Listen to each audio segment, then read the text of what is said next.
Yeah. I gotta grab some water. You guys gotta grab some water. We're live, but who cares? You want to grab some I water? already have one. Tony, do you have water? Yeah, I'm good, bro. Okay, let me go grab some. So I'm gonna keep you guys entertained while these fools go grab some water. Now I'm gonna I start already this have off with a TED talk about why Patrick Star is the best character in all of media. Oh no, I forgot. He doesn't know.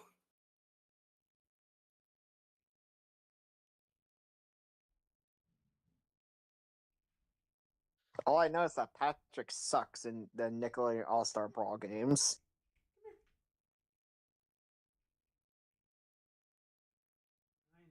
He's also a stupid power character in Crossworlds. I know. Okay. So we're not gonna hard time things here, just because I know we can just do it based off of the time when someone starts. But we're gonna start off with Golden Gem Game Series topic. I'm sure before he wants to actually start, he wanted to talk about like his socials and platforms and plans for the future before he does that. So he's free to start whenever he wants to. Uh, yeah. Okay, so important thing to say first for anyone who's been following me is that my YouTube channel is going to be basically I'm going to reduce the content that comes out of YouTube. The only things on YouTube that are going to be released for the most part are just like streams and like the occasional promotional thing. There's not going to be much more than that. The only other things that might get uploaded are like collab stuff. The reason for this is because my main content creation is going to be moved to Odyssey from now on. Okay. So you have to look up Golden Gem Games on Odyssey if you want to see my main content. Um, and there's a pretty big project that I've been working on that will be on Odyssey. I've been working on an animation series, um, animated series, I guess you can call it. Uh, and yeah, it's a lot of work, but I thought it'd be fun. Um,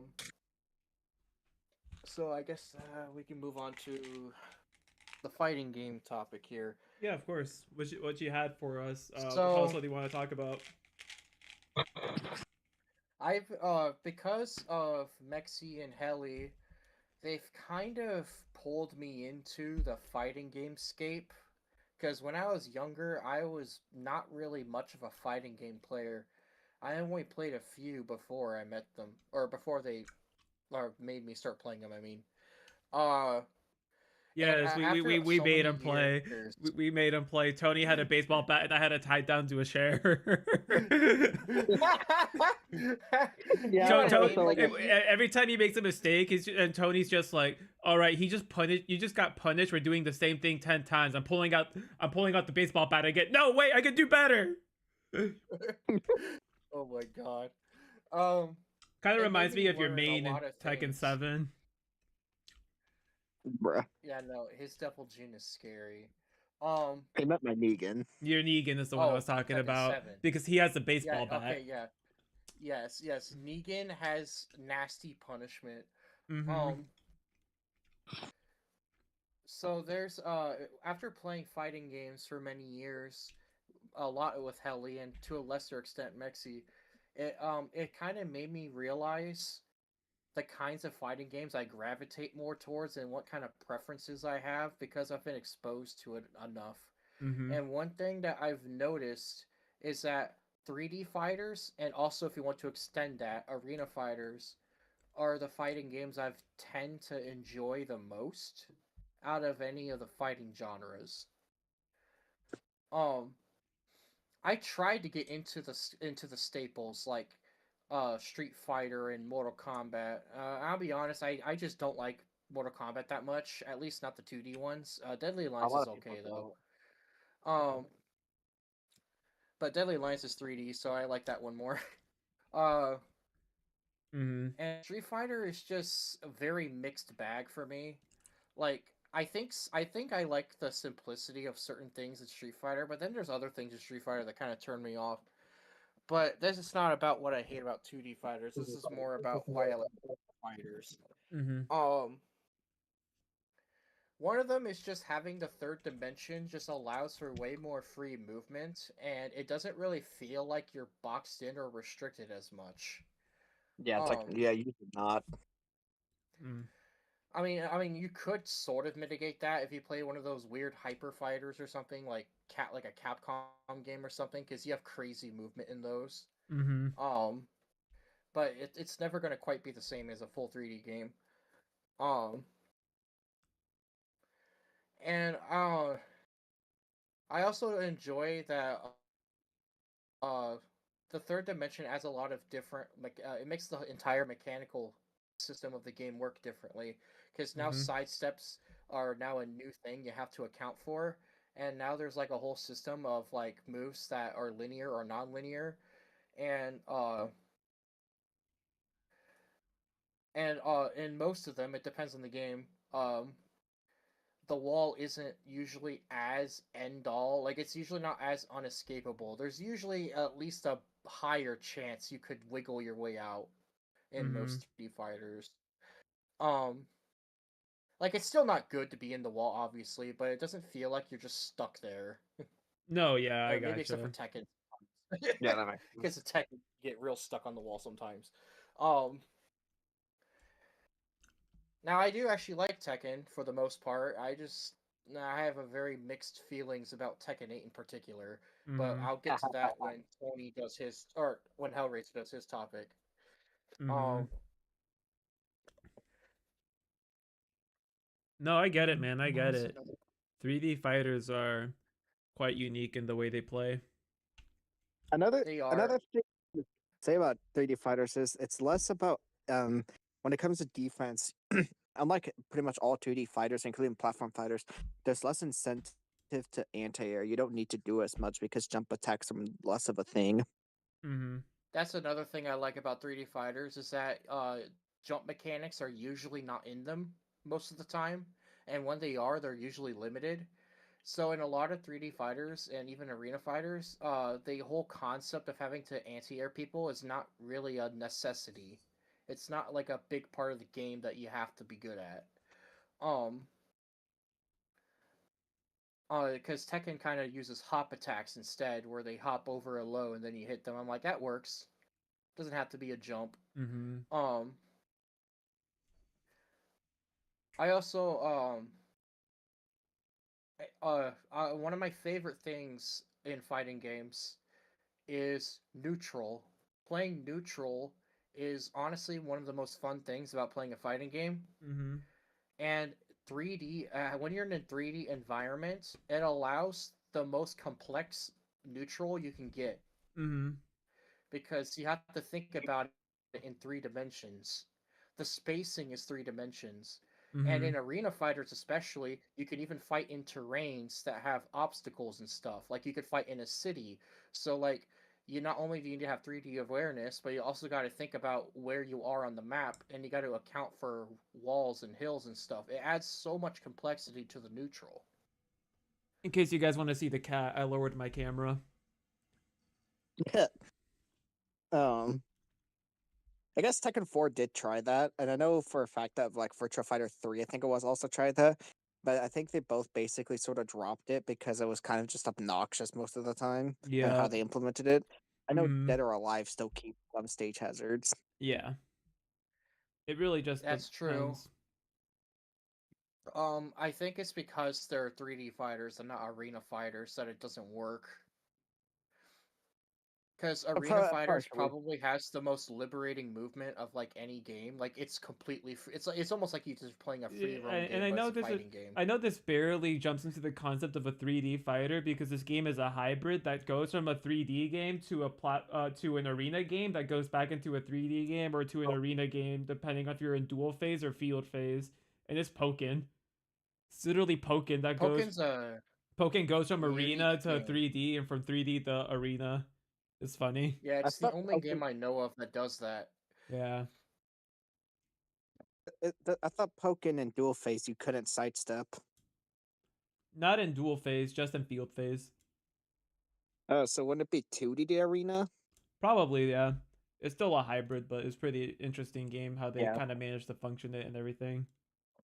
Yeah, like having a That fighting game that's like two genres at the same time is just really odd. it's definitely creative. I'll give the team that. Yeah, it definitely is.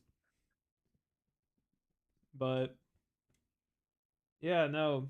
Uh do you have anything else you wanted to talk about on that topic, or do you think you want to move on to Hellraisers here? Honestly, the rest of the things I could say, I don't know how to articulate. It's more just so I like the game, but I like the game loop and just the way they play better. But it's kind of something that's a little too abstract to explain because it's kind of the kind of thing where you just have to play the game to really get it. A lot of it Gotcha. just comes down to the fact that the neutral is more complex and there's more movement, which just makes it more fun to play. Mm. You should probably get into Marvel then. Haha. Maybe. I was gonna say that's one of the reasons I we'll get to actually that when we get to my topic, but essentially, yeah, no, I can understand how liberating movement could be.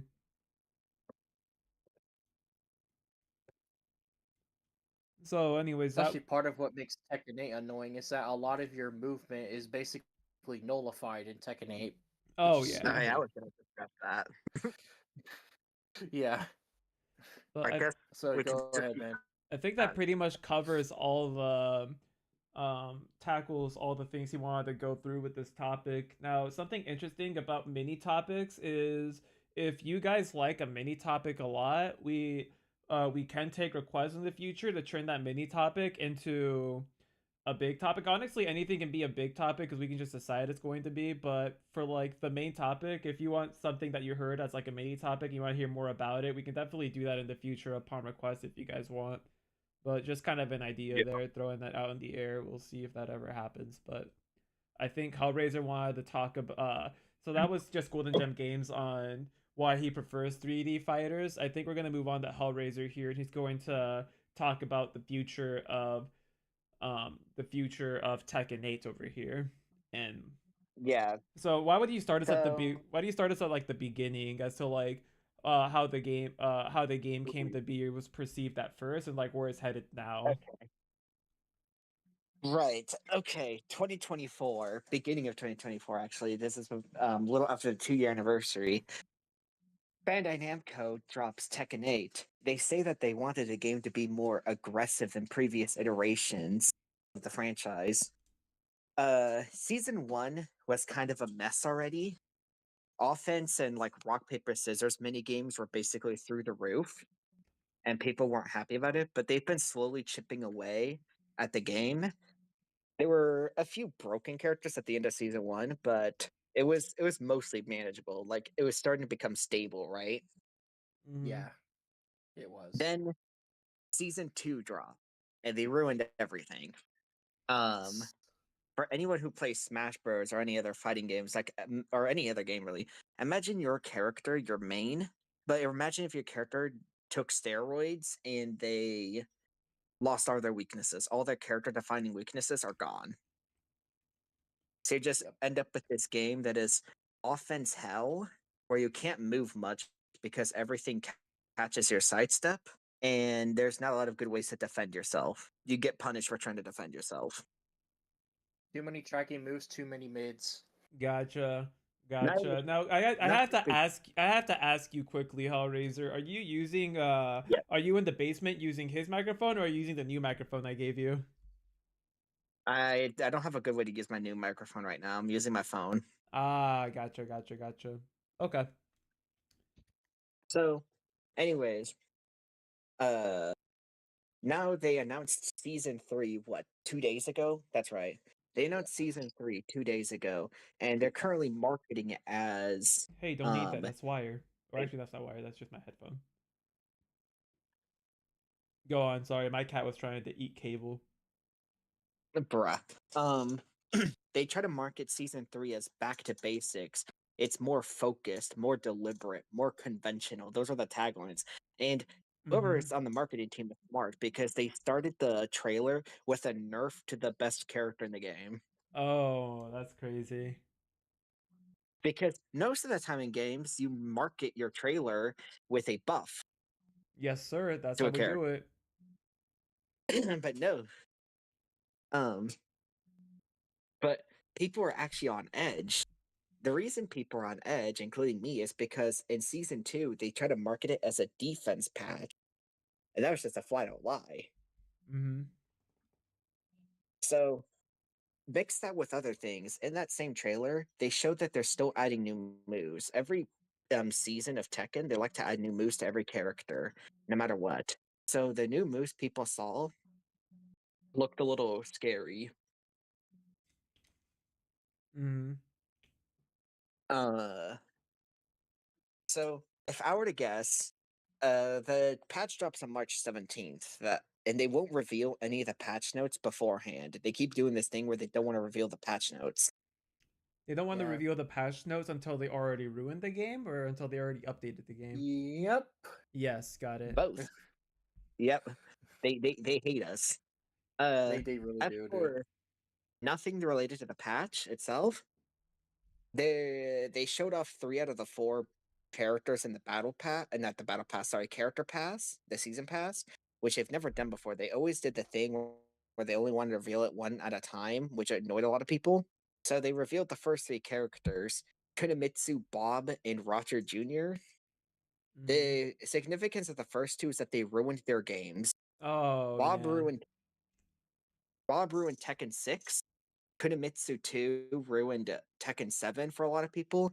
And Roger Jr. is weird because he hasn't been in a game in a while and nobody really likes him that much. He's just goofy, so I guess they thought it'd be funny. Mm-hmm. Yeah, just a joke character. That's kind of all he So is. so people he's not just a joke. They are not he is not just a joke character. He is actually pretty strong. It's just that not a lot of people liked him. So this why do I keep saying battle pass? I'm so brainwashed. This I character was like, pass is very you know, mixed on people. brainwash is very nice. I was gonna say brain dead. You little so with all that context out of the way, let's just say people, including me, are scared. Man, They what would it they could need make to play Enjoy Yourselves in Tekken 8 again, guys? We need a time machine. First person to get to build us a time machine wins. At what? I don't know. I don't Dude, I wish I could just play version 1 again. Version 1 is the best version of Tekken I'm 8. pretty sure you can play for video games you can play earlier version of games but you would have to find someone that has the earliest version and like not update it or patch it by turning off your internet. pretty much. You have to like, yeah, you Uh, have to like do some like bootleg shit. Well, not necessarily, yeah, because you would have or to well, as not. soon as you buy the game, um, actually no, once it downloads the game, it downloads it with the update. So yeah, you would have had to own the game from like before like the before like the patches that ruined the game, and then you would have had to just like not update past that point and just like Wait, didn't PS5 have like version control or no? No. no, that would be cool No, it though. doesn't. Okay. Like I wish it was a Uh, feature where you can revert to versions. Like, could you imagine the amount of people that would just revert to the good version? yeah, I've literally, I've heard rare cases of PC games doing it, but I don't think I've ever heard of a console game doing it. definitely not. Gotcha. Yeah, no, I don't think console games really do it like that, you know? Definitely not. Back to Tekken 8. What I'm scared of is they're lying. I'm scared of them just lying. They could just be lying to us because people are filled with hope, and now I'm like, they better not be lying to us again. If they ruin Mm-hmm. the game A lot harder, of I think it might be GG's. season 2 is just hypocrisy central because a lot of the things they said they set out to do, they just didn't like at all. Um, And another thing that makes Tekken 8 just such a mess of a game is that the people who are running the changes are the people who make Soul Calibur, and they think they can make Tekken like Soul Calibur, even though they don't play the same. Yeah. Yeah. No, I getcha. So Generally speaking, not a good idea. What does this man So say? And No, I'm kidding. Go and they on. could lie again in season 3, because season 3 could still be hypocrisy central again. That's the thing I'm worried about, is that the things they claim are fixes might not be fixes. They might just make the game worse again. and it's not even it's not even that difficult in theory to fix the game. What most people are asking for is to basically kneecap most of the characters. Most of the characters could just get nerfs throughout Yeah, the whole path, and it would probably make the game just better. I agree. Man, I remember that. I remember when season 2 first came out, they quickly fixed it where they made throw breaks deal damage to the person who threw broke, and I'm like, that's not a Tekken thing. Yeah, or a fighting People game scene in general. backlash so hard. Yeah, they backlash so hard they removed it like a week later or something. Yeah, so it's a wild time. Um, Mainly it. I think of what I wanted to say about Tekken 8. I'm cautiously hopeful. I'm hoping that they listen to the fans because they're not showing us the patch, which tells me they don't have a lot of confidence. Mm-hmm. I wouldn't Which blame is them. Season 2 was a disaster. yeah. We the community needs more reassurance. I'm not gonna lie, But they're not really gonna give us that reassurance. I don't see, unless I'm not nope, guessing that they will. and I don't think they will. Me Yeah, neither, but it would be nice if they could make the game more fun again. But I don't know how they would pull that off. yeah. I'm not entirely sure either. Uh, There's reasons I'd rather play Tekken 3, Tag 1, or 7 over 8 if I got the chance. Yeah,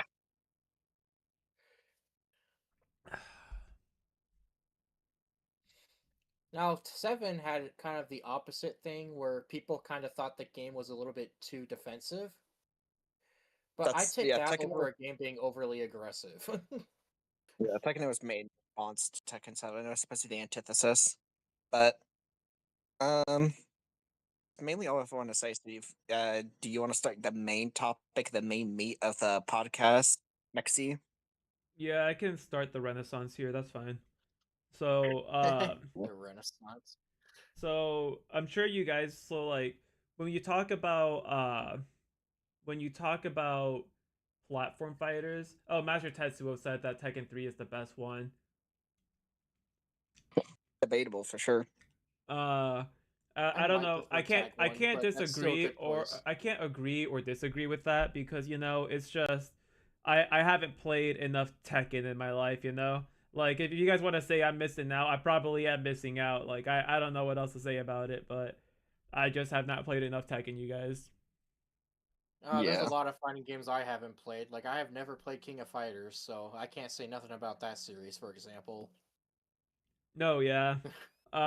So let's talk about let's talk about platform fighters and like their roots and their beginning. I think when people think of like the first platform fighters, most people tend to think like Smash Brothers.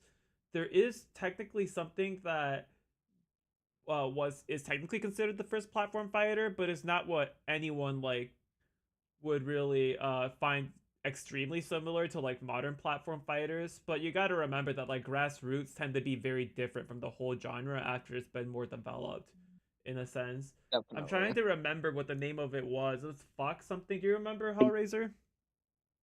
The Outfoxies. The Outfoxies is the one that would be considered the first one. If you guys want to look that Yeah.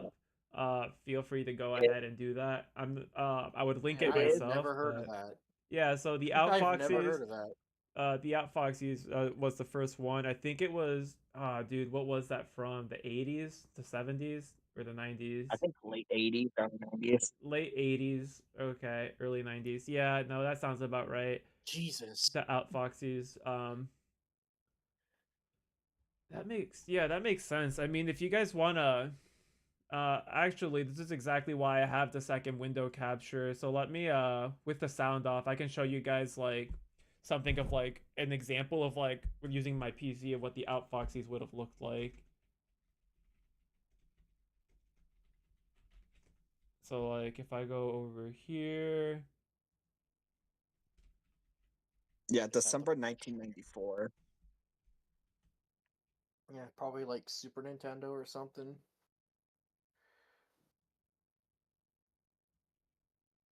I'm just gonna put it was also arcade technically. Yeah. Okay. Where is it? I gotta skip some things here. Here it is. Sorry. Okay, I can actually do that window now. So I'm gonna go over.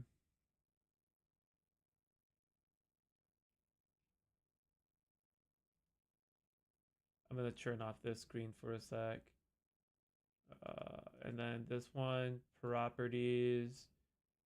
Oh, that's not what I want. We're gonna go over here. We're actually gonna make that window smaller. Oh, we're also gonna put it up here.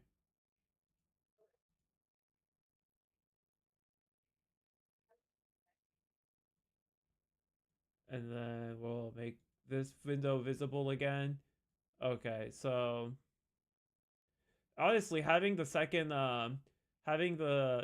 window capture is genius for things like this. If I want to show something off with the sound off, okay, Definitely. yeah.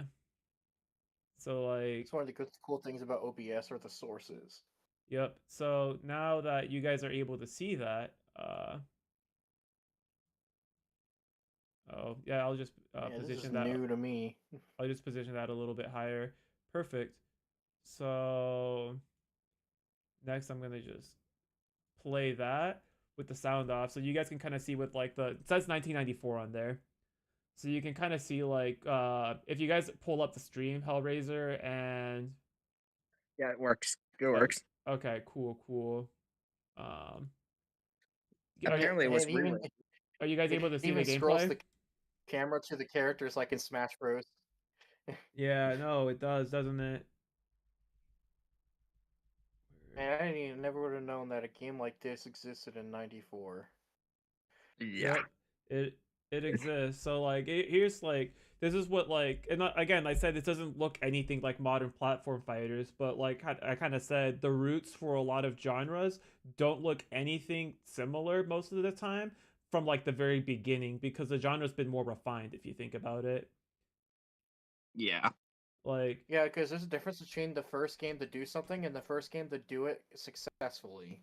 yeah, technically, I would say Or like should so. the first one to catch And on, I this mean. wasn't even that much before Smash Brothers. Like, this is a 1994 game from the looks of it. So like, Only 5 years. 6 years was it? yeah, 5 years? yeah, Oh, so like Smash Brothers was probably what just popularized the genre essentially overall. I can actually close that window now. So well, um it does have a bunch of Nintendo characters, yeah. to be fair. We do got a comment from Master Tetsuo saying reminds me of Smash Flash 2.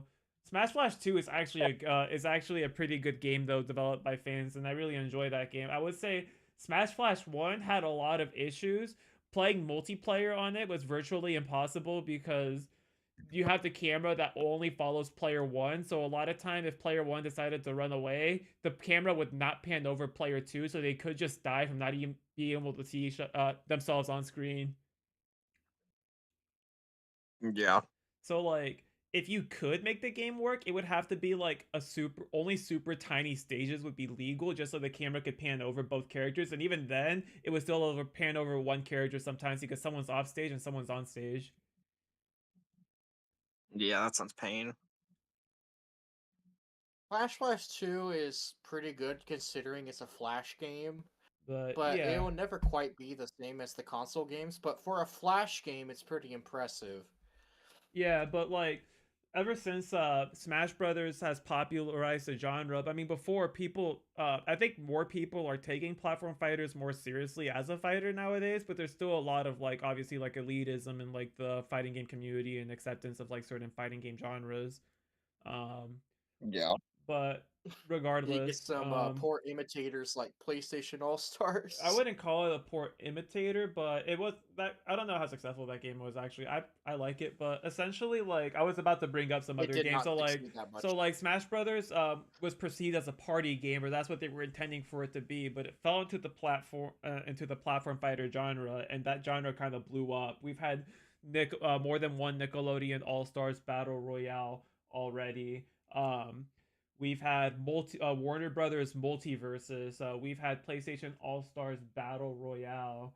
Um, we've had the Riot's game. You guys have heard for like League of Legends. There's a game called 2XKO, which is a fighting game with like League of Legends characters in it, which is something that's been really Oh, that's a popular. new But one. What's up? that one's not a platform fighter though. Oh yeah, I don't know why that came up. I don't know why I put that on my list. Regardless, Yep. There's Yep. also Rivals of Aether is another one. that's the one I meant to say was Yeah. Rivals of Aether. Um, but Yeah. yeah, no, That's essentially too. like Smash Brothers has popularized the genre a lot, and there's a lot of platform fighters that have blown up. Um, and I think the biggest thing that is hard to break out for it is hard for other platform fighters to break out because um they're competing with Smash Brothers, and the thing is that a lot of the times, a lot of these platform fighters seem to like hit for maybe like the first month, and then they completely miss, and all their fans go away, and they seem to be struggling to be able to swim in that environment because people just like try it out, and then they either don't like it and go back to another type of fighting game, or they go back to Smash Brothers, which Smash Brothers has always been very hard to compete against in the platform fighter genre, with how popular and how big it has gotten over the years. And I think people have actually already cracked the code. It's because these other platform fighters, for one reason or another, lack the casual content, like items, story modes, And the etc., thing is etc. like I feel like I've been seeing like I feel like I haven't seen too much of like so like platform fighters can be enjoyed with your friends as well in other ways besides just fighting, because I know games tend to put in other features or other modes. Like I've seen like I'm pretty sure Multiverses did like correct me if I'm wrong, like a volleyball mode or something. I think Um it did. yeah, I know but Rev and I then think had the done. game regardless, died. I am gonna read a comment from MT Zool here. He's coming in from Twitch, good friend of ours from Discord, really cool guy.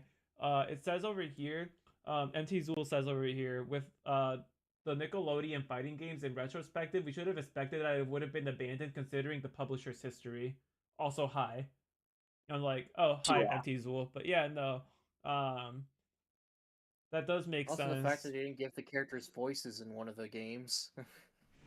Yeah. I don't know what they were thinking. They just weren't thinking at all. Something that I would like to Yeah, see more of in platform fighters, um, and more of in Smash especially, is I want to see rollback netcode at some point. But yeah. Someone's gonna have to eat the bullet and reverse engineer the Smash code to implement rollback. Someone's gonna have to eat the bullet and do that. Yeah. Sorry, my Discord I would say crashed. I would say the oh yeah, we can still hear you. Anyways, I'm gonna say that with where am I going with this?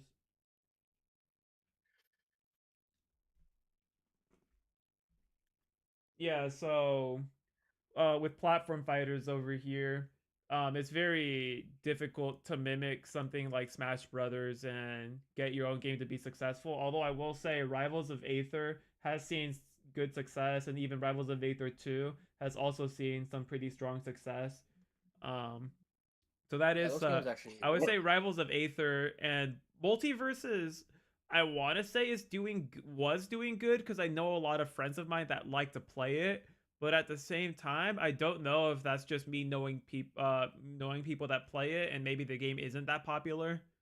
I actually didn't check into the So popularity of it, but One sec. Hold on that for So, a sec. NT Multiverses Zool. is a sad story. One sec on that before you comment. NT Zool says, "Oh right, even Melee had a ton of wacky side games and rules despite the reputation as a hardcore game. Like there's fighting with everyone being yeah. giant or small as ants. Everyone's metal, stamina mode. It even have a camera mode that allowed you to raise pictures and save them in your memory card. I do remember that one. I barely used it though." Yeah, Yeah. Anyways, it's Me just either. good to have the completion. before he loses his train of thought, Hellraiser, what were you gonna add on to what I said before? Okay, so Multiversus, I can summarize this. Um, Hmm. Multiversus was doing okay, but then the developers shut the game down for a year. When the game came back, it was slower than Brawl, as people put it, and the game basically never recovered since. It's had a bad reputation, and then it got discontinued completely, and you can't play it anymore. Oh, that's a Just like that's Super a Mario that's a 35, very it's gone. that's a very depressing story actually. Like I said, it's Definitely. sad. It is a very sad case. Now I hate when games get discontinued. there is an issue I wanted to talk about that I consider an issue in some platform fighters that have tried to mimic it since 64 and Melee have had it as a feature, but I'm gonna reference Melee for this specifically because Melee was actually the popular one. I know technically there was Z canceling in Smash 64, which when you press the Z button, a certain amount of frames, up to a certain amount of frames for leniency. I think it's 13 frames before you land, um, or earlier. Then you cancel all of your 100% of your end lag. But in Melee, if you have like a 7 frame window instead of a 13 frame window, and if you hit that 7 frame window with the L button, they call it L canceling in that game instead of Z canceling. Um, then you cancel only 50% of your end lag.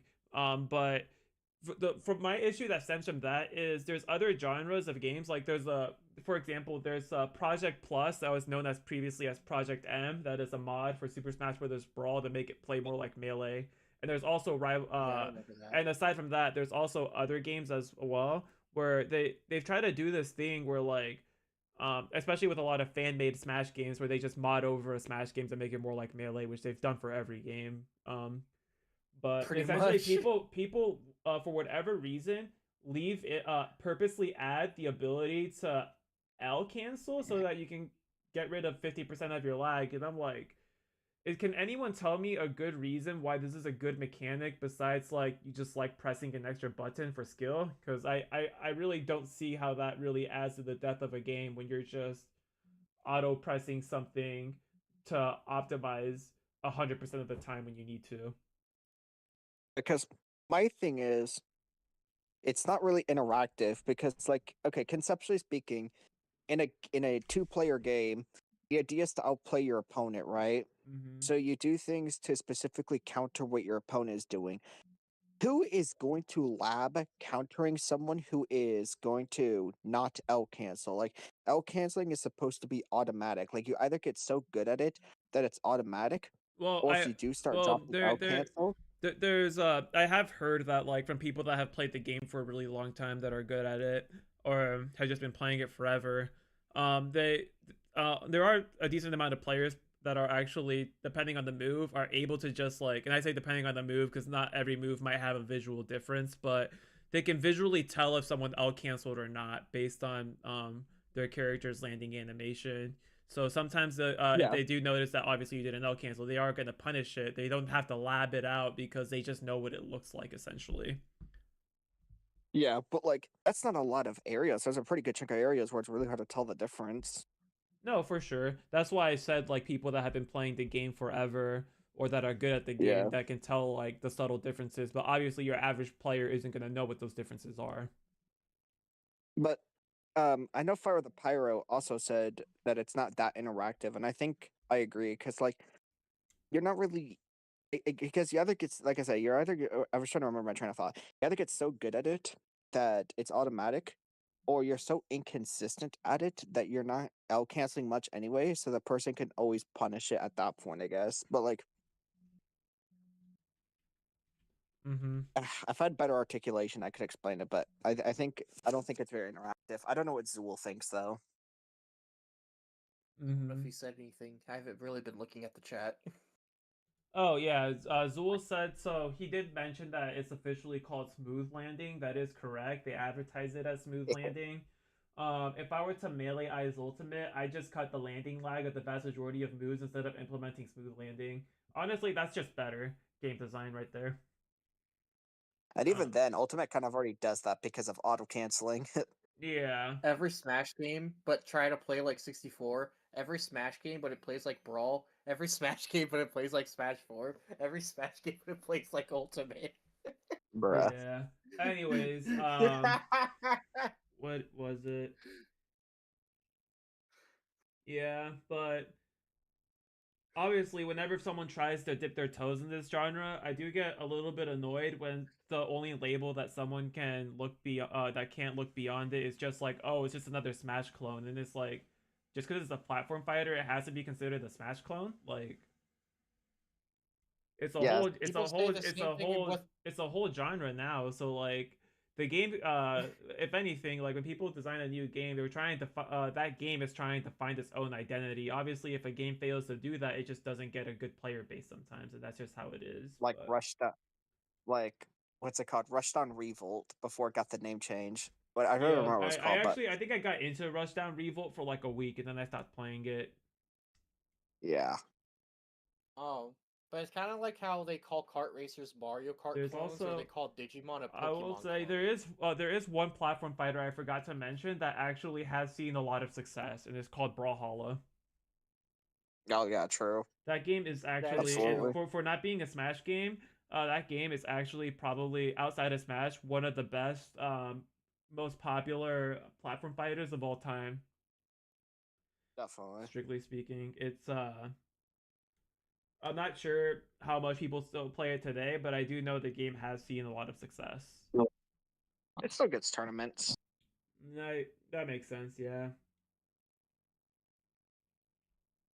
But a lot of times, when obviously like people want to play the latest game. So for example, Ultimate's the most popular game right now for Smash Brothers wise. People want to play the latest game in the series, but like if people don't want to move on to the newest game, they obviously go back uh primarily to Melee more often than not. I do linger around in all of those scenes, so I do see like I do see people in all of them. Brawl and 64 actually have a lot of active players right now. Um, the only one I see very low representation in is just Smash 4. Um, but in terms of like the future of platform fighters, I would really like to see this platform fighter specifically be more respected by the FGC community. There is a lot of gatekeeping with what is or isn't considered a fighting game, but honestly, it's just play whatever you want. It doesn't really matter what people think sometimes.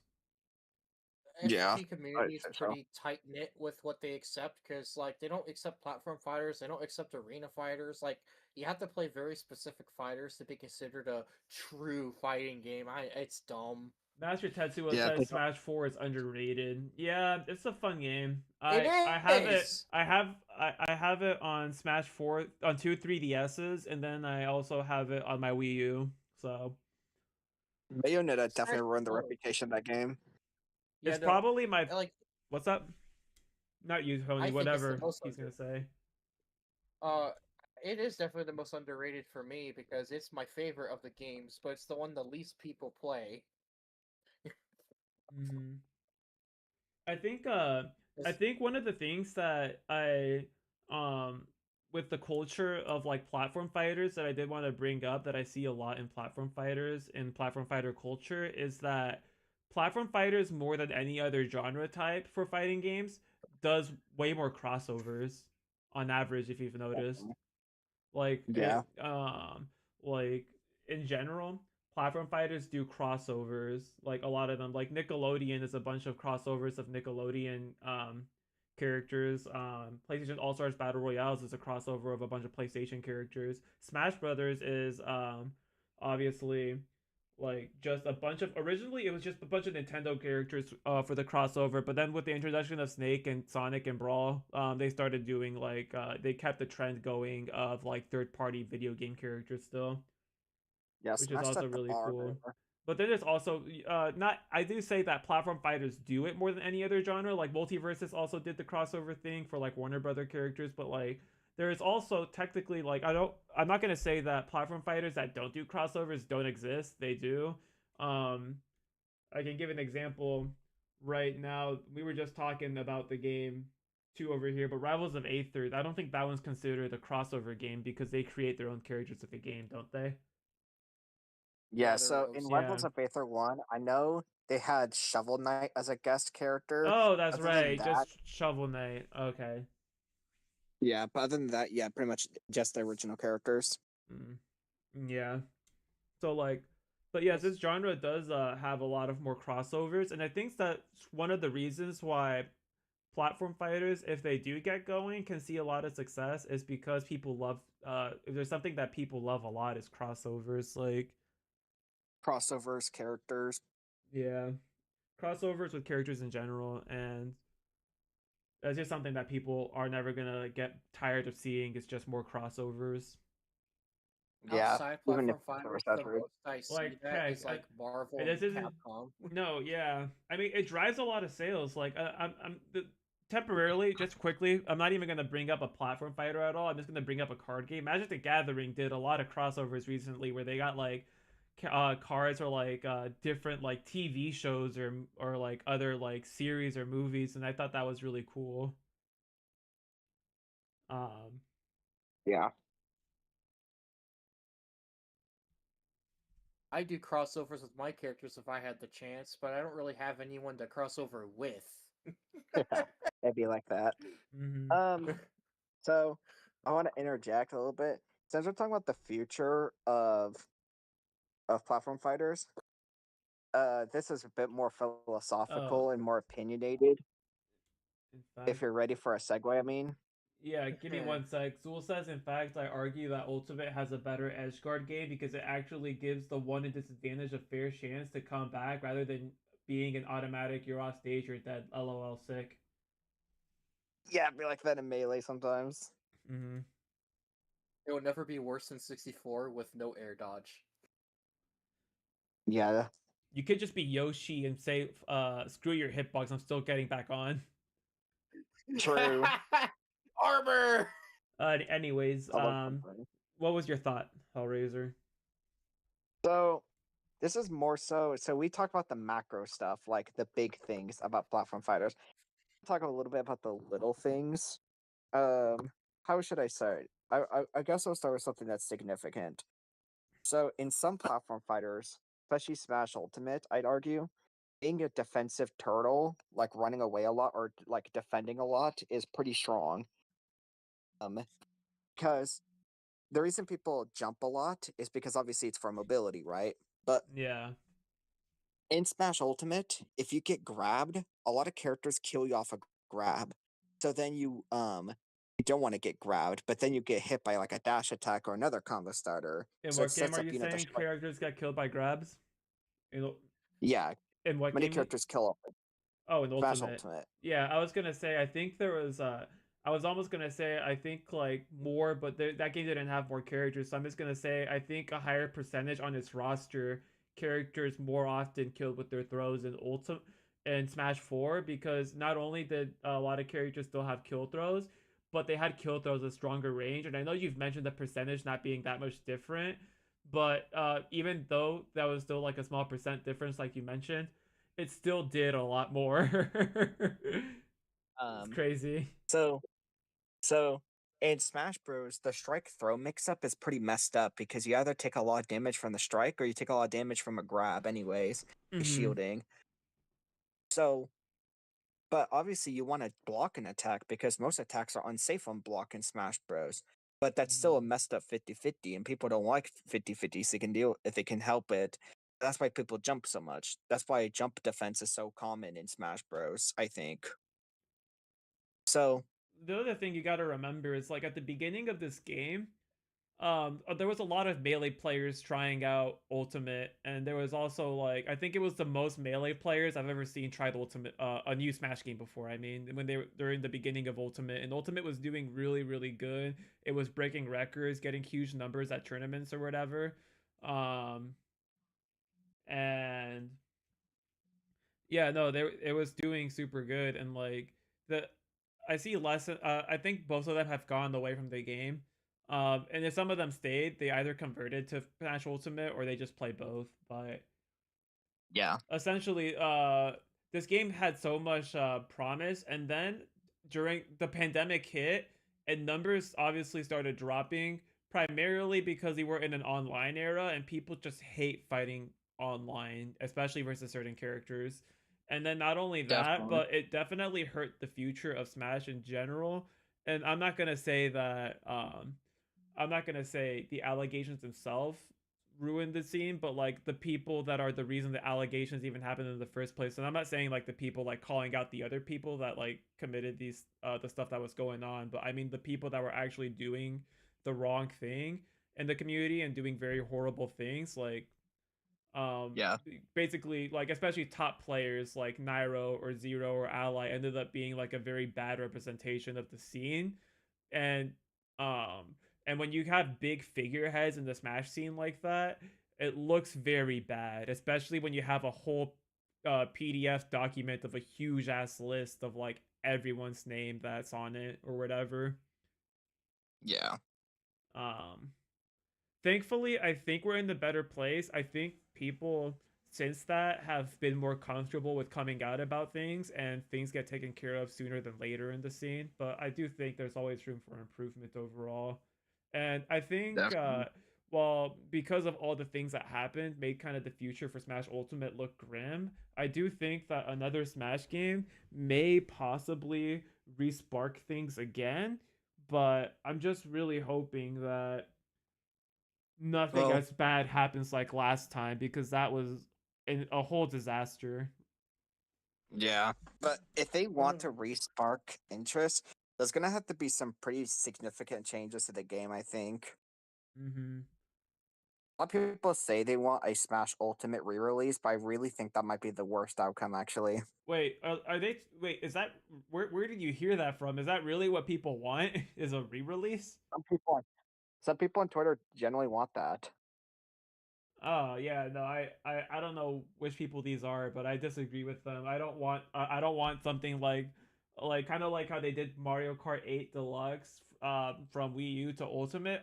Originally I hated that idea, but now that game is looking a lot better than like the newer Mario Kart game, I'm not gonna lie. But regardless, Yeah. Yeah, I don't want a freaking Super Smash Bros. Ultimate DX or plus or something.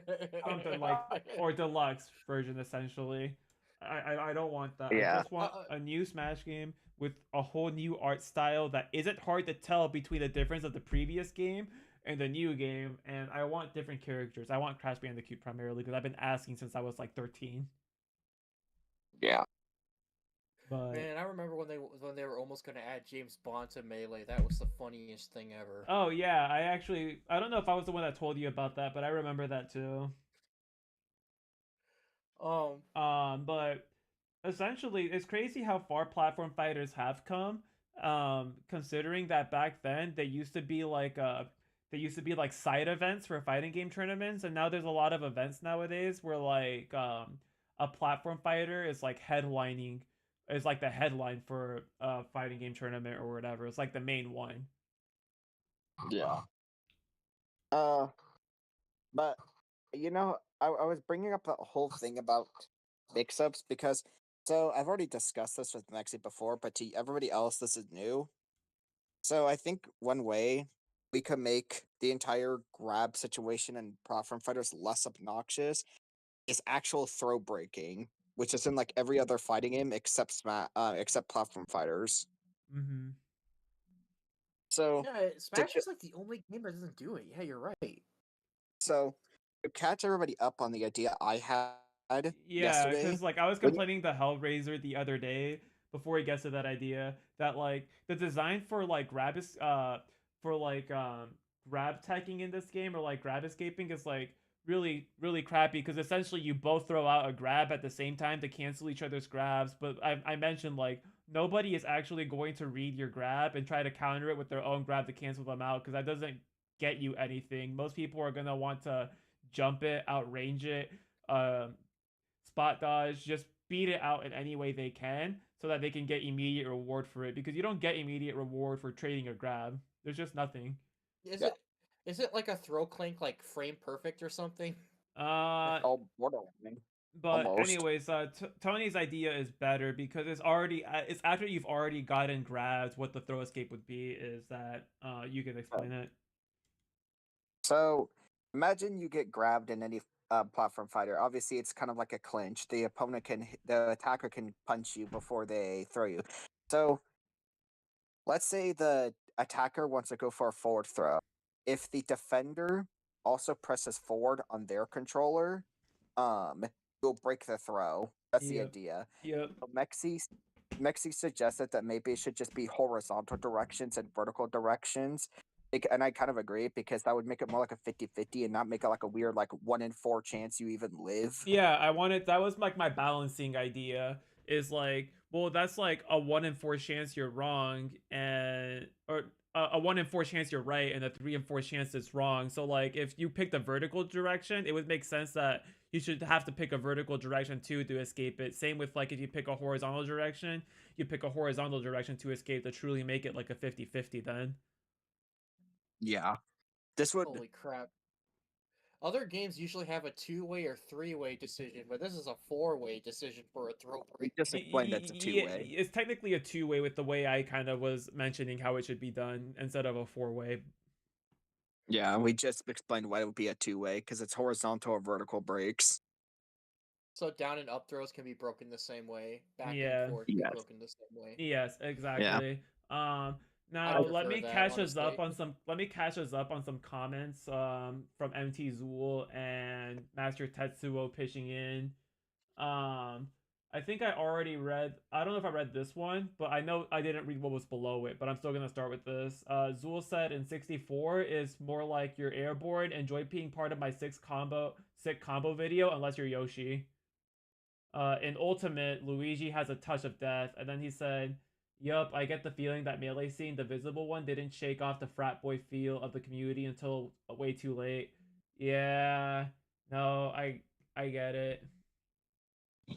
And then Master Tetsuo did ask, what would they add in the new Smash game? Honestly, I'm not sure.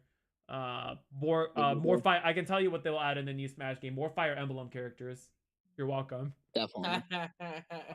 New Yeah. Pokemon, Gen 9 Pokemon. You, I did hear of, I did talk to a player once who mentioned that he's tired of people complaining about Fire Emblem characters, and we've been literally getting Pokemon for way longer. Nobody complains about that. True. Uh, Let me see. The only argument is And that at platform, least the Pokemon play more different to each other. yeah, I was gonna say, MT Zool said in platform fighters, air options are much stronger than in most other fighters, and I fully agree with that too. Meaning that technically you counter grabs by jumping, not unless it's Yeah. Joker's grab. See, that's why I brought up the fact that jump is used to dodge that 50-50. But if you guys want, I also want to state two more things that they should really consider the next Smash game. Before you do, I just want to say, MT Zool said, I suppose it goes grab beats shield, attack beats grab, and shield beats attacks. In theory, but in practice, it gets complicated. I agree with that too. Yeah, because of jumping. I want Master Tetsuo said, I want Pyramid Head in Smash. LOL. Just give me Master Mummy. The Pyramid Head would actually be cool. Yeah. Anyways, by the way, Of Nightbot course says, he brings that warning, up after not talking about following may Silent Hill result in 2. missing out on epic fails and questionable life choices. Don't risk it, just follow. And then Nightbot for YouTube says, warning, not subscribing to my YouTube may cause FOMO. Don't risk it, subscribe now. So what were the 2 points you wanted to go over, Hellraiser? Because you said you wanted to ask or mention 2 things, or you going on? Yeah.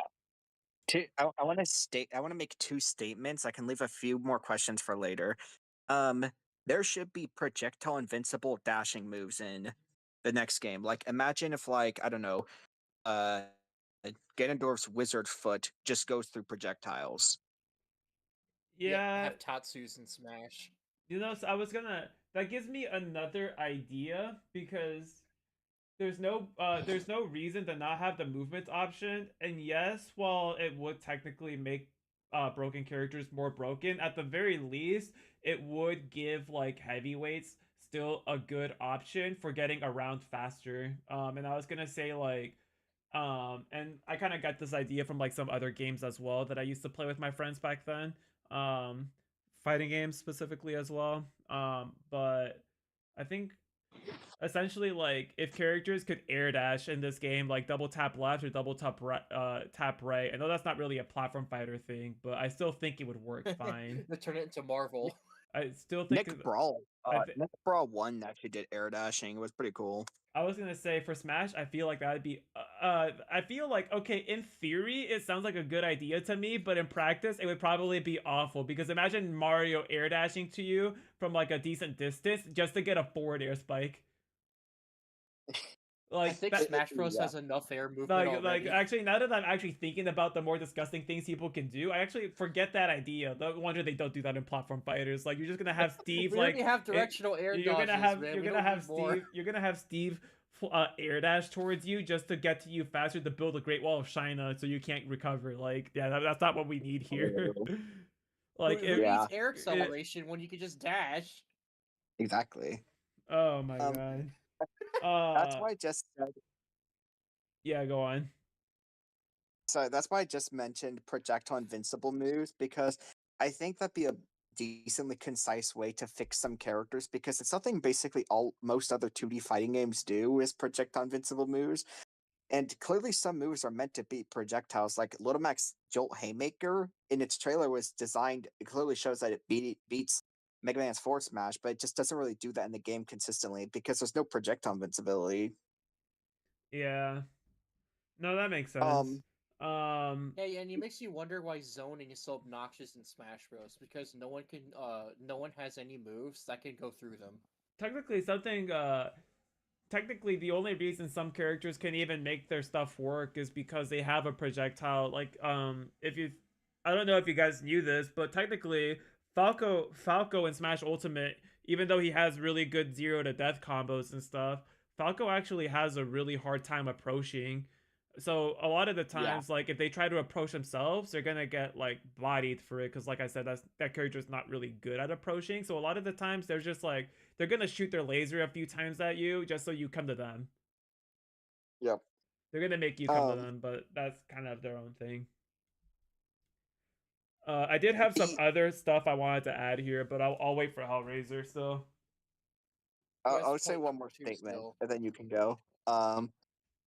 There should be more. Okay, maybe not plus on shield, but there should definitely be. Okay, so this is in conjunction with the throw break idea because throws are inherently weaker now because it's a coin flip. I think in theory you could make like striking a little bit yeah, better. There should be okay, more cases where shielding doesn't absolutely destroy you for like no shielding doesn't destroy you for attacking. There's still a lot of cases in this game where unless you're a sortie, there's not much you can do about making your attack any safer. Like all the plus on block moves in this game are fireballs for some reason. They're projectiles. I think there should be more cases of moves that are like plus on shield or safe on shield to give rushdown a better like to have more rushdown characters. There's only like debatably two rushdown characters in this whole game. mm-hmm, yeah. No, I getcha. So some of For the the most part, the only plus moves are like falling aerials or something if you're lucky. No, they're not even plus, surprisingly. Most of them. yeah, no, the most of them aren't very plus. Um,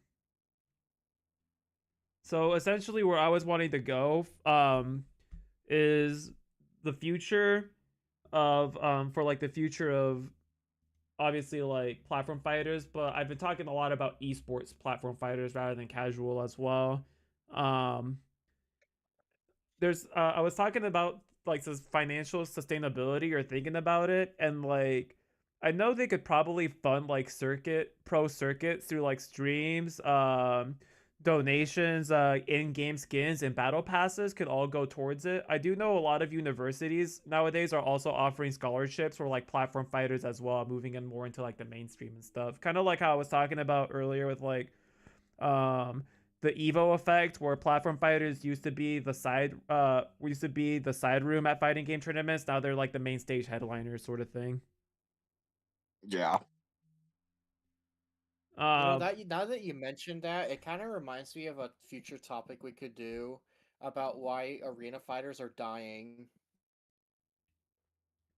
I don't think Maybe arena we could do fighters are specifically dying. Like maybe competitively they were never that big or they are dying there, but I think a lot there's like a few like here and there from different times that like people have never stopped playing, in my opinion. But People still yeah. play Tenkaichi 3, yeah. but the thing is, in the modern day, it's really hard to release a arena fighter that will sell anymore. Yeah. Um as for what we're going into this discussion is here is like the big Smash 6 question where what will Nintendo do next? Are they going to innovate or are they just going to play it safe with the game, you know? Yeah. And And then I also have a like feeling I do before you comment on that, I'm also going to mention actually no, that'll wait. That'll wait. Go on. Go on. Cuz that's different. I have a feeling. Let's assume that Sora Limited making the game again, of course. Let's assume it's Sakurai at the helm of Smash Six. No, I'm you got gonna to say it like assume he's gonna master you got to say it like Master Hero Soccer guy. shush.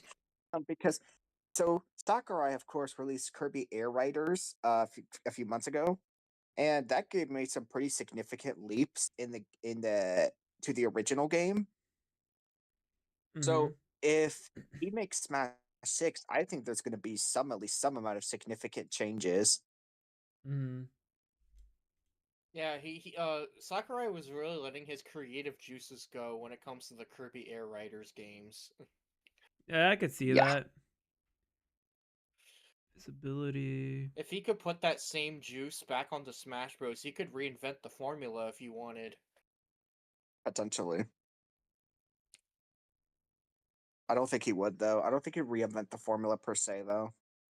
That I'm just wouldn't saying be he as good. could. He could. Mhm. For sure. The other thing I wanted to mention besides like besides sparking that question of will they innovate or play it safe is um the next thing I wanted to bring up is the indie heart and to not forget about small games like Wave Dash or Slap City that paved a little bit more even though they weren't as big or anything. I think Slap City was really fun. I played a little bit of that with Hellraiser back then, but we didn't really get too much into it. Yeah, that's actually a really cool game. It's like a hybrid of 64 Yeah, and it's Melee. It's probably I really was cool. gonna say it's probably my favorite indie developed platform fighter of all time. Like for it being indie developed, they did a really good job with like the mechanics and physics of the game. Like even better than like some like even a better job. Like this indie developer, I would say did a way better job than like even like some other games that were supposed to be big but weren't, like Nickelodeon All Stars Brawl. Yeah, Um and you know, these big indie developers, they don't have like big teams to help them. They might have like one friend or something, but like a lot of times it's just them and themselves doing all the work. definitely. Um okay, I don't really have a good segue for this, but I have four questions. I've been meaning to ask you guys these, find an excuse to ask you guys these for like 2 years. But we So this haven't is like brought it. But we haven't brought it the up, only time I have have we? them. Okay. What are they? Because With how often we talk, that's surprising. yeah, because I wanted to do it for YouTube. um okay, so these are just questions about platform fighters. Like because it's the future of platform fighters, I think this would be appropriate. One, for Smash 6, should there be less multi-hit moves? The reason I bring this up is because multi-hits have basically been a nightmare for everybody since their inception. I You can disagree with me if you want. I'm just gonna say all my points right now, and if you have arguments for it, that's cool. I'll hear you out.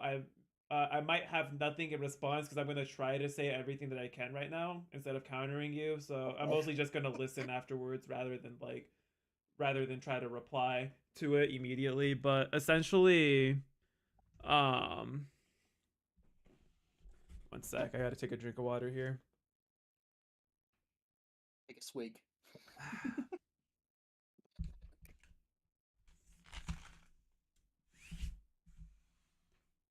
My brain got fried. I forgot the question. Okay. Should there Should be we have less multi-hits in multi Smash Okay, yeah. Bros? So here's my points here on that. I like multi hits and I hate them at the same time. Now here's kind of what I want to Yeah. see. Here's two things I want to see. One of them is something more effective that you can do against them that I want them to fix, and one of them is actually fixing because I see a lot of multi hits not work in Smash either. First thing I want, if you make a multi hit, I want it so that it actually works. Like all the hits are connecting. The second thing, I actually want SDI to still be able to get you out of those effectively if you're good at it. Okay. That's all I wanted to say. I That's think not a lot of I arguments, but I I think you can I go have on. my own for output too. okay, you go first, Jared. So I will admit that it's not perfect, and I think they handled it better in the new games compared to the old games. Mm-hmm. It's at least more consistent than it used to be. Mm-hmm. Because back in the day they used like set knockback and not weight based knockback, which is just weirder. Smash does Um, still have set knockback moves at times. Also Zool Actually, says they in call them Brawl, weight independent, I think. also in Brawl, Zool said in Brawl, multi-hit moves were super unreliable, and I kind of agree with that. They kind of were. no. Jared, in modern Smash, multi hits don't use any type of things. They literally only cause hit stun and Yeah, push that's probably back. why a lot of them work. But finish your sentence because I have things to say too. So, I think if for me, I would mostly reserve multi hits to just rapid jabs and maybe two hit aerials like a nair. So less none of those what's it called multi hit nairs like Palutena, Pit, Byleth, or whatever. Yeah, like just keep the really basic ones that usually work because I think some of the ones that have like a forward and back hitbox, for example, those could work. Certain moves that are two hits where the first hit can change to the second hit. If it works, it works. But I think some of the more complicated multi hits are usually the ones I don't really. Those are the weird ones. I don't know if those need to stay. Like if you just keep the Okay. shorter, easier ones in rapid jabs, I think it'd be better. So what I'll say about SDI think SDI should have a visual cue just so that you know that the person's SDIing and not that your multi hit randomly dropped. Actually, I would like to see more of that. I would like to see more of that queue as well. I kind of did like during How would the. that be represented? Let Luis finish. That's all I had to say. He was your question. Oh, he I was asked saying how that would work. Uh, how would that be shown visually? Probably with a marker. I I don't was know, gonna like a green say, marker. you know like kind of how they do like the you know how they kind of do like the marker in training mode with like the where it shows you the launch angles. You could do something kind of Yeah. similar to that, but for like DI angles or for SDI angles Yeah. to show that someone's actually doing it. Personally, I think we should generally have less multi hits because while the multi hits today do technically work better, the thing about it is it took us so many patches to get to that point. I think over like eight, I think I don't know how many exactly, but I think over 50 moves in Smash Ultimate throughout its lifespan had to have their multi hits fixed. Oh yeah, that's not good. Also, MT Zool did I did look over a comment by accident, but Zool did say earlier, imagine running competitive sets for Tom and Jerry War of the Whiskers. I don't even know what that game is, but that sounds really fun and really terrifying at the same time.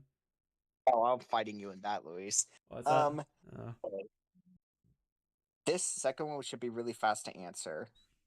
Hopefully. Should Okay, I will specify. Should DPs, as in fast invincible up Bs like Mario, Little Mac, or Marv, have good kill power? Yes, I would say so. Okay. Yes, You what, Jared? I actually agree with that Yeah, I don't. Okay. because just like I a DP and basically sorry, what what were you gonna say? my take on it is that I mean you still have to outplay your opponent and you still have options and disadvantage like always, and you have advantages and you have like options in neutral and an advantage, and like if you know your opponent has that option, then you have the ability to try to avoid it. If you get hit by it, you get hit by it. That's kind of unfortunate, but at the same time, I don't think that um, those DPs are necessarily like the most talked about thing in the game, nor are they like I don't perceive it as being broken, even if they included more of those in the next game, I guess. Yeah. Yeah. Okay. So, so DPS are a lot like they are in like Street Fighter, where Also, they're they're really very potent and strong if you can land them. they're But also if you whiff them, you yeah, can get I punished was really gonna hard say for if it. I was gonna bring up that point too, is this they're very committal. If you miss, you can get really hard punished and like maybe even die off of that. Yeah. So I So think I the guess fact that it can hit hard is fair because you can also get killed easily for missing. yeah. I think as long as the DP in question is easy to punish and not like Captain Falcons, where it's like a freaking like three-way drift mix-up, I think they're allowed to. I think they can go. Yeah.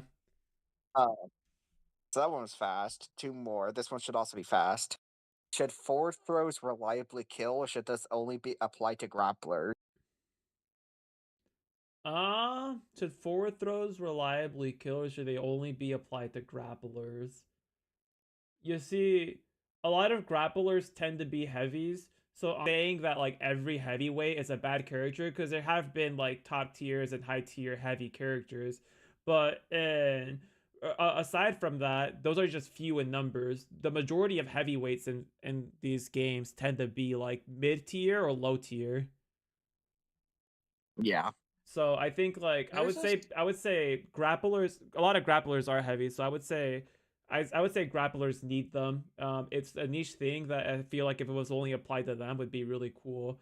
Not saying that I would have a problem Okay. with other characters having it, but I think like more optimistically, this is not very realistic because it's not going to happen, I don't think, but optimistically, I would like it if it was only reserved to those grappler type characters Okay. because it's like what it's not really much of a niche anymore to have a kill throw if you just give it to everyone else. It's kind of like that thing in Yu-Gi-Oh Well, where like back then only like the only archetype that really had graveyard effects were just like gravekeepers but and well, zombies, which makes sense because Okay. gravekeepers literally protect tombs and zombies are literally the undead, so those the the strategy being reserved for those two made sense. But nowadays in like Yu-Gi-Oh everyone and their grandma can revive the graveyard. So well, I meant specifically forward throws because forward throws are easier to land than back throws. Back throws require more finesse to get as a kill, but that's why I asked specifically forward throws, not kill throws in um general.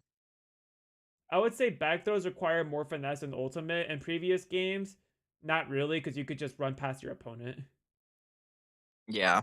But that's what I was. And honestly, just kill throws for grapplers and in general was kind of where I was still going with it. But yeah, no, Okay. weird opinion, I know. You, Jared? Okay. So the answer is yes, but I have more to say.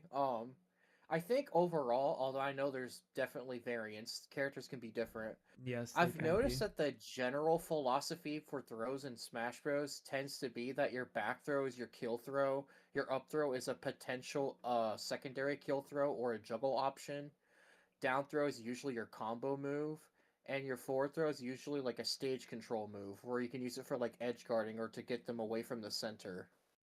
Yeah. Um Usually that's how it works, but I am not against the idea of a character who's supposed to have strong throws be allowed to kill in any direction. Um, so like that, I think that makes sense. Mm-hmm. Yeah. Though I But feel like it should probably still be weaker than their back throw, probably. yeah, but so when I say should F throws kill, I mean for non-grapplers. Should non-grapplers be able to kill off their forward throws too? My answer That is should. still I feel like no. that's very fringe. I feel like a character needs to be specialized in some way for that. Okay. I bring But it up because, for example, Pit is actually an example of a character who's not technically a grappler who has a kill forward throw, and it's really good for him. yep, it used to get me more in Smash 4 back then, and I say more in Smash 4 because I don't really play against pits a lot in Ultimate by comparison. Yeah. Um, you have two more questions, right? just one, but I'll say Oh, my thing. we already went through three, huh? Okay. Yeah, I agree with you too. Basically, sorry, that was basically a double-sided question. But anyways, I agree. Forward throw should mainly just be relegated. Forward kill throw should mainly be relegated to grapplers. Um, Yeah, because I think using it for stage control is usually the more common choice they go with. so this one is gonna might be take the longest. Man, we already been talking for a bit. Um, That's a what do good you guys thing. think is the most important? What do you guys think is the most important part about a platform fighter's movement? That's tricky. I mean, It's a uh, little abstract. I would say just uh in terms of like movement in general, I would say if I have access to most of my options in more scenarios, that always feels pretty good. Like I kind of like the idea that in Ultimate and with your movement options, it's the first game where you can cancel your run or dash into like literally anything. Yeah. And that's actually like really liberating, but it's Yeah. I go back to previous Smash games and I know I can't do that, but it's okay because I do know what I can do out of like my dasher runs. It's just I do say Ultimate does feel very liberating for me to be able to do that. Definitely. So in So platform fighters like Smash. Oh, sorry, were you not done, Louis? no, Max. I think I'm done. That's just for me the whole thing is as long as I have like something, that's just an example of what I mean by like having access to my options. Obviously not every situation has to give me access to 100% of my options, but like just having more stuff that contributes to like movement options is always a good thing. Yeah. Freedom is always nice. If as long as it doesn't like compromise the fairness of the game anyway. Which I think Smash is okay with that. I would Um, say yeah. for the most part. Um, what were you gonna say something? No, go on. Um, I think more specifically about the movement that I think is cool in platform fighters is that unlike in like other fighting games, you don't have like rigid jumps. Like the jumps in a platform fighter are free flow. You're able to accelerate and decelerate every single frame that you want. Hmm. So you have complete free aerial movement. You can never move in the air this way in other fighting games. And Yeah, that's that's probably like what makes platform fighters unique is the air movement. yeah, for Hmm. sure. Because in other fighting games, even having a simple double jump is usually relegated as like a very special ability given out to very few characters. Hmm. Either be a double jump or a wall jump, very character specific. Air dashes, There's even etc. you forgot to mention wall clings as well. And then there's um, also like crawling that's not even every character gets access to, which like I honestly it is very weird to me that like some of those are character dependent. Like wall clink, sure, that one makes sense to me that it can be only some characters get it, but it seems really odd to me that not every character gets a wall jump. Or I would say there's a few characters I would say who don't need it, and you can still have most of the cast have wall jumps. But then there's also the even weirder one is that not every character gets a crawl, and I'm just like, if you're gonna give some characters a crawl, it just makes sense to give them all a crawl. Like that's not gonna ruin the game. Like Yeah, no, yeah, everyone. Also, it's weird because the different characters who have crawls have like different crawl speeds. they have different crawl speeds, different crawl heights. Like the amount of things that like characters like Snake, Zero Suit, Samus, and Cheat can low profile because they can just crawl extremely low is insane. Because like literally, like I was looking at I was there's this guy that used to go to our tournaments whose tag was Boo, and whenever he came to Nebraska for like during like the first 2 years of like Smash 4 days, first 3 years I think actually, he would just win everything over here when it was like a bigger tournament that we were hosting, and he made Cheek in that game. And I remember him showing me his matchup notes one time, and for what he does against Sonic, and then like above that on the page it showed his like notes versus Robin, and it literally said on there I could literally crawl under all his projectiles, and I'm like, Okay, okay, buddy. I'm not No, joking. Like he it, literally had in his notes that he can that as Cheek he can literally crawl under all of Robin's options. that's Not so options, funny. but all of his projectiles. Like any projectile he throws, he can crawl under it and it's going to miss. So And I'm just like, really bruh. fun, I It's call it. like imagine throwing out Thoron and your opponent just dodged it with crawl. Incredible. Dodging things with movement is always cool. Arc fire. Oh wait, it missed. So It let's just travels say so almost over. far too. I know. Uh, so I should probably answer my own question. To me, I think the most important part of a platform fighter's movement is the flow. It's similar to Mexi, like the ability to cancel things, like the idea of run canceling, like dash canceling, to called crouch canceling, all that stuff. To me, that kind of stuff is really cool. Like canceling stuff into a crouch. I mean, um, it's always cool when you can basically turn one form of movement into another. When certain movements either get locked behind things a lot, or like when you try to use a certain movement tech, like trying to wave dash in this game, like in Smash Ultimate, is impossible because there's too much land lag, unless you like what's it called, wave land on a platform or like platform cancel a wave land, then you can kind of do it. So when you start restricting the movement certain ways, it definitely starts to feel like I'm playing on glue. And I guess to go inside with that, I think a platform fighter needs at least like somewhat medium tempo speed. Like Brawl is like very slow. Mm-hmm. Um, so I think there needs to be a decent mix of a reasonable amount of speed and flow for me. Yeah. And I agree, Mexi. They should give like everybody a wall jump except for maybe like the multi jump characters, but that's Yeah, just I was because gonna wall say jumps are cool. that's exactly basically yeah, no, yeah, that makes sense. Cause I was thinking in my head like, okay, there's a few characters that don't need it. Like you don't really need to give DDD or you don't need to give Jigglypuff. You don't need to give Kirby a wall jump. Actually maybe Kirby, yeah, because Kirby doesn't get a lot of height anyways, but that's about like the Well, one King exception I Dedede would doesn't make. either. What's up? No, but King King DDD's Dedede up, doesn't but get much height either. no, but his up B literally makes up for it by far compared to Kirby's up B, so that's why. Yeah. It's just a lot better. I know it's not a crawl, but Kirby's crouch is the same thing. He like pancakes himself. He just goes under everything. Yeah. His down tilt is a slide too. No, it's not. No, I'm stupid. Yeah, that's all the questions I had that I've been holding on to for a while. Oh, really? Yeah. Awesome. Man, we actually talked a lot today, you guys. I think we actually kind of, Yeah. with the prep time that I made us do, we actually did a lot better than we were doing towards the end last year or in June. Yeah, Yeah. no, that was an hour and a half right there.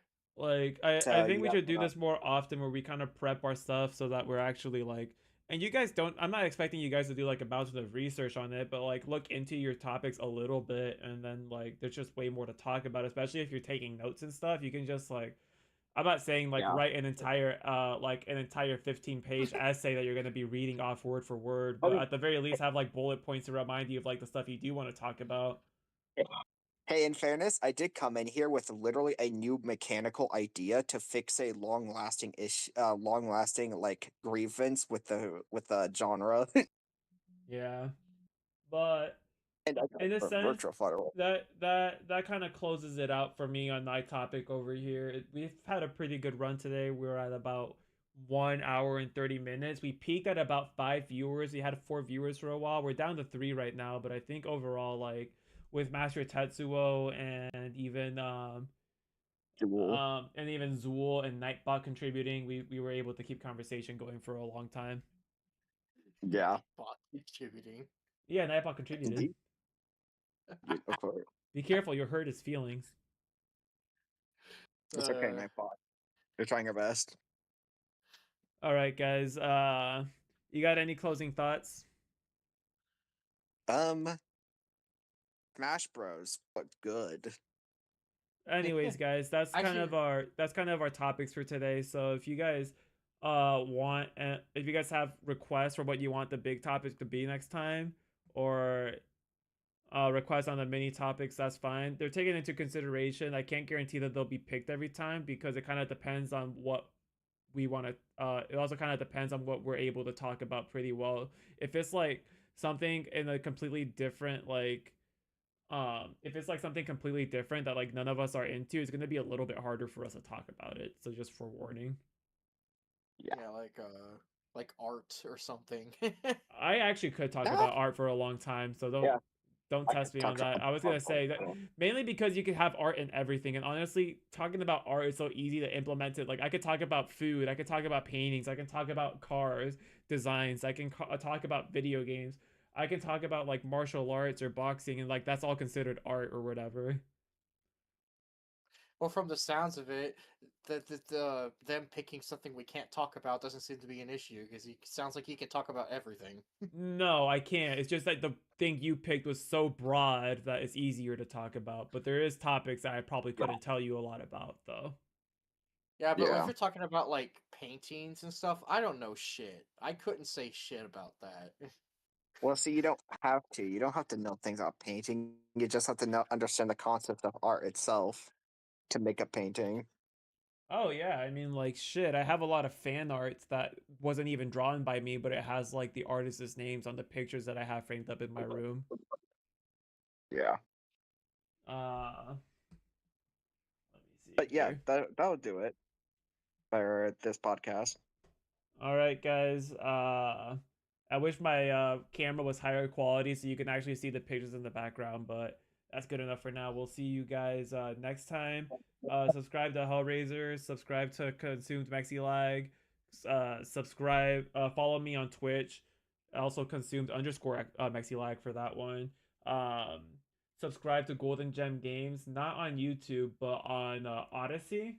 If you Yeah. guys haven't heard of it, look it up. It's basically something that's trying to replace YouTube that does without the AI kind of stuff. If you're not into the AI, you can switch over there and subscribe to him as well. Also, we're me and Hellraiser are more active on Cucui Skits and Cucui Gamers. So if you guys want to subscribe to those channels as well, you can. But I think we've talked about everything we wanted to talk about. So yeah, we'll see you all next time.